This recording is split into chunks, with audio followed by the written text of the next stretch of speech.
Les questions au gouvernement. La parole est à Monsieur Sylvain Berrios.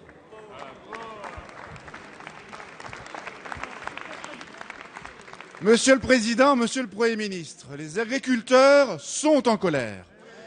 Les entrepreneurs, les salariés, les ouvriers sont en colère. Les enseignants et les parents d'élèves sont en colère. Les maires sont en colère.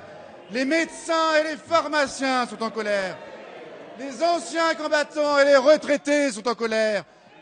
Les sages-femmes sont en colère. Les commerçants et les professions libérales sont en colère.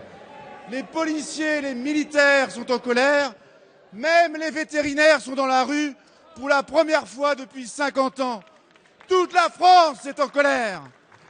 Ils sont en colère parce que vous les avez trompés. Vous avez promis l'emploi aux Français et le chômage n'a jamais été aussi élevé. Vous avez promis le pouvoir d'achat et les Français sont matraqués d'impôts. Vous avez promis une maîtrise de la dette et elle atteindra 96% du PIB en 2015. Aujourd'hui, après 18 mois, l'heure de vérité est arrivée. Vous avez pris l'engagement de ramener le déficit public à 3,6% en 2014 et à 3% en 2015.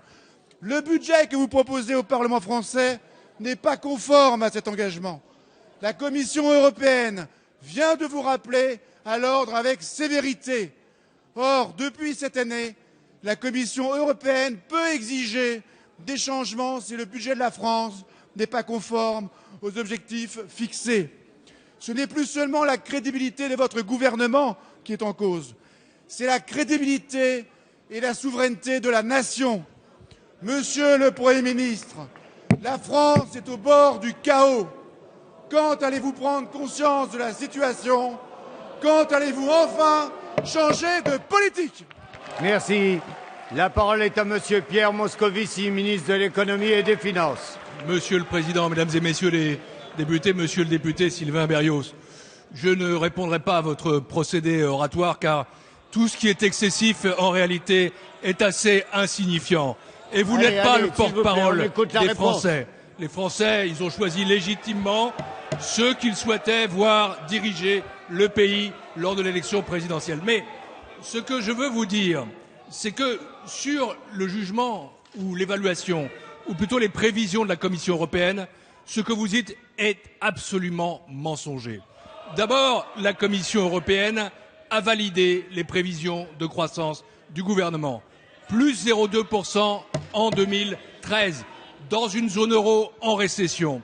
0,9% en 2014 et 1,7% en 2015, ce qui montre que non seulement nous sommes sortis de la récession, mais qu'aujourd'hui la reprise s'amorce et qu'elle est solide et crédible. Quant à la Commission européenne, elle a aussi reconnu le sérieux de notre politique budgétaire. Dois-je rappeler que quand nous sommes arrivés aux responsabilités, les déficits publics étaient à 5,3% du PIB.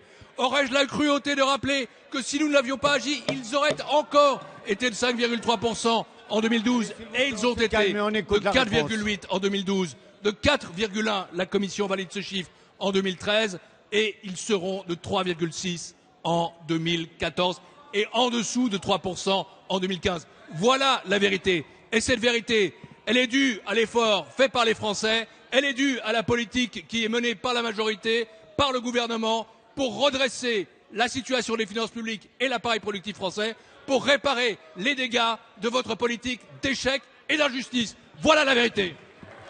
Merci.